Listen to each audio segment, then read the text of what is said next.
Eta hori dena EUbako pasiotarrei zor dienik, eta euskal zaletasunaren neurri handi batean bi irakasle horiei.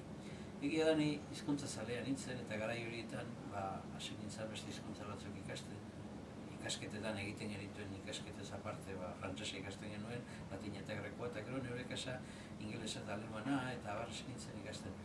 Alderdi horretatik beraz, 14 urterekin ia ingelesetik egin nuen lehen itzulpen bat euskarara, eta beraz, maila nahiko onxamarra nuen euskaraz idazten. Geure artean elkartzen ginen, akademia moduko geneukan geure artean, eta aldizkaritxo bat argitaratzen genuen. Eta, hori izan zen euskararekin hola topo egiteko lehen aukera. Hizkuntza zaletasunaren bidez eta irakasle hauen bitartez, niretzat mundu berri bat agertu zen, zenik ordura arte banekin euskalduna nintzela, baina ez nekien zer gertatzen zen euskararekin, Euskal Herriarekin, eta batez ere ez neukan etorkizunari begira euskara zer izan ziteken ere bizitzen. Eta benetan, EUan niretzat mugarri bat jarri zuen leku izan zen zentzu horretan. Orduan garai hartan hori esatezu ez?